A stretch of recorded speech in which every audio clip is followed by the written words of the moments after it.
ঈদের ছুটি শেষে রাজধানীতে আজও ফিরছেন অনেকে। ঢাকা টাঙ্গাইল ও ঢাকা ময়মনসিংহ সড়কের পরিস্থিতি জানতে গাজীপুর থেকে যুক্ত হচ্ছেন সহকর্মী মাহমুদা শিকদার। মাহমুদা, ঈদ শেষে বাড়ি ফেরার পথে সড়কের চিত্র কেমন দেখছেন জানাবেন।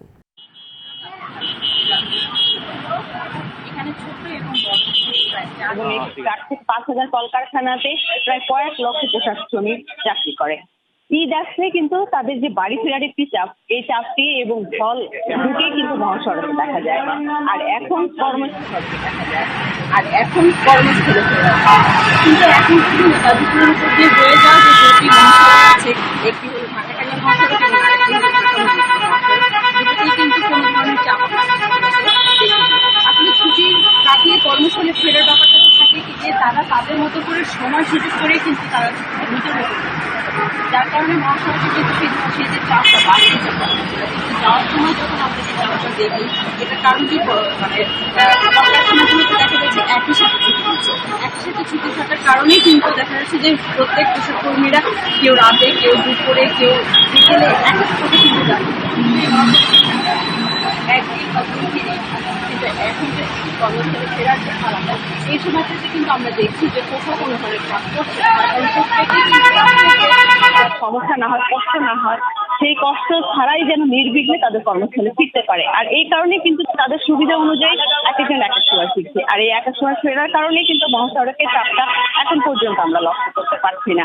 আমি এখন আছি গাজীপুরের রাজেন্দ্রপুর চৌরাস্তা। আপনি দেখতে পাচ্ছেন যে এখানে এগুলো আসছে, বেশিরভাগ গাড়ি নেত্রকোনা থেকে, ময়মনসিংহ থেকে, বেশিরভাগ ওদিক থেকেই আসছে। কিন্তু এই গাড়িগুলোতেও কিন্তু যে খুব বেশি মানুষের চাপ আছে তাও কিন্তু দেখা যাচ্ছে না। আর হয়তো একদিন পরে গার্মেন্টস কারখানাগুলো সব খুলে ফেলবে। কিন্তু গতকাল থেকেই কিন্তু গাজীপুরে অনেক কারখানাতে যারা পোশাক কর্মী তারা কিন্তু কাজ শুরু করে দিয়েছে, সেই পোশাক কারখানাগুলো কিন্তু খুলেও দিয়েছে। কিন্তু এখন পর্যন্ত আমরা কোনো ধরনের চাপ আমরা লক্ষ্য করিনি। এর পাশাপাশি যারা ঈদের ছুটিতে বাড়িতে যেতে পারেনি, আমরা কিন্তু তারপরেও দেখতে পাচ্ছি যে মহাসড়কে তাদেরও একটি চাপ আছে, যে তারা এই ঈদ শেষে ছুটি নিয়ে তারা বাড়িতে যাওয়ার একটা চাপ আছে। আসলে ঈদ তার পাশাপাশি পহেলা বৈশাখ, একটু লম্বা ছুটি থাকার কারণেই কিন্তু এই যারা পোশাক কর্মী বা অন্যান্য যারা সাধারণ যাত্রীরা আছে তাদের যে চাপটা মহাসড়কে আমরা দেখেছি। কিন্তু এখন ফেরার পালাতে কিন্তু আমরা গাজীপুরের ঢাকা টাঙ্গাইল যে মহাসড়কটি আছে সেখানে চন্দ্রা মোড়ে আমরা কিন্তু এখন পর্যন্ত, চন্দ্রমোড়টা যেহেতু সবচেয়ে গুরুত্বপূর্ণ এলাকা, সেখানেও কিন্তু কোনো ধরনের চাপ আমরা দেখিনি। এবং তার পাশাপাশি ময়মনসিংহ মহাসড়কের ভিতরে রাজেন্দ্রপুর চৌরাস্তা, ভোগড়া বাইপাস, চান্দনা, এই এলাকাগুলোও কিন্তু সব থেকে গুরুত্বপূর্ণ। এই এলাকাগুলোতে ওয়ালটন ফ্রিজ কিনে অনেকের মতো আপনিও হয়ে যেতে পারেন মিলেনিয়াল। সেরা পণ্যের সেরা অফার, দায়িত্ব সেই দায়িত্বটা পালন করছে। এখন পর্যন্ত মহাসড়কে কোনো যাতে সৃষ্টি না হয় সেদিকে তারা সতর্ক অবস্থান করছে। এবং কোনো ধরনের গাড়ির যদি বিপদ হয়, সাথে সাথে রেকার দিয়ে সেই গাড়িটি মহাসড়কে কোনো ধরনের চাপের সৃষ্টি না হয়। আর তার পাশাপাশি ডিআরটির যে মহাসড়ক, সেই উড়াল সড়ক, সেগুলো তো আছে। এর কারণে কিন্তু ঢাকা ময়মনসিংহ মহাসড়কে যাত্রার মানে শুরুর দিক পড়বেও না। মাহমুদা, ধন্যবাদ আপনাকে।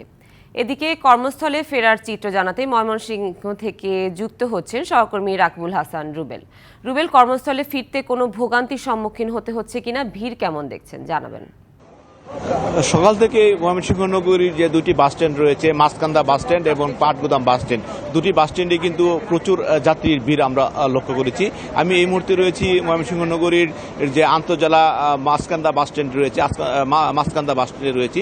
মাছকান্দা বাস স্ট্যান্ডে কিন্তু প্রচুর যাত্রীর ভিড় আমরা লক্ষ্য করেছি। এখান থেকে আপনি জানেন যে ময়মনসিংহ থেকে ঢাকার যাতায়াতের একমাত্র ভালো পরিবহন বলতে গেটলক সার্ভিস, এনা সার্ভিসের সামনে, কাউন্টারের সামনে শত শত মানুষ কিন্তু তারা ঢাকা যাওয়ার জন্য ভিড় করছে। কিন্তু এনা পরিবহনের কোনো বাস কিন্তু বাস স্ট্যান্ডে নেই। সব বাস কিন্তু ভোরবেলায় ছেড়ে গেছে এবং যে বাসগুলো ছেড়ে গেছে সেগুলো ফিরে আসার কথা থাকলেও কিন্তু রাস্তায় যানজটের কারণে বা বিভিন্ন সমস্যার কারণে তারা কিন্তু এই বাস স্ট্যান্ডে ফিরে আসতে পারে নাই। যার ফলে প্রায় পর্যন্ত 20টি বাসের যাত্রী কিন্তু এখানে অপেক্ষা করছে।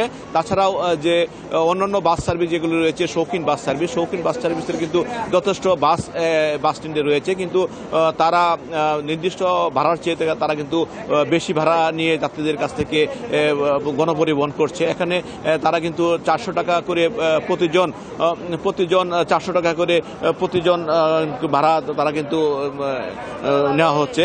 এখানে দেখতে পাচ্ছেন প্রচুর যাত্রী মানুষ কিন্তু এখানে অপেক্ষা করছে। তারা কিন্তু বা যে যাত্রীগুলো অপেক্ষা করছে তারা কিন্তু এনা পরিবহনের যাত্রী, তারা কিন্তু কোনো বাস এই মুহূর্তে পাচ্ছে না। বাস না পেয়ে কিন্তু তারা বাস স্ট্যান্ডে তারা কিন্তু অপেক্ষা করছে। তাছাড়াও আমি কথা বলেছিলাম যে বাস কাউন্টারের যে ম্যানেজার রয়েছে তার সাথে কথা বলেছিলাম। উনি বলেছে যে যেহেতু বাস রাস্তায় আটকা পড়েছে সেই জন্য কিন্তু তারা মানে যাত্রীদেরকে বাস দিতে পারছে না। তাছাড়াও সাধারণ যাত্রী যারা রয়েছে তারা অভিযোগ করছে যে গেট লক সার্ভিস ছাড়া অন্যান্য যে লোকাল বাস সার্ভিস রয়েছে এবং মেল বাস সার্ভিস রয়েছে তাদের কাছ থেকে কিন্তু অতিরিক্ত ভাড়া আদায় করা হচ্ছে। তো সুনন্দা, এই ছিল ময়মনসিংহ থেকে কর্মস্থলে ফেরা যাত্রীদের সর্বশেষ খবর। রুবেল, ধন্যবাদ আপনাকে।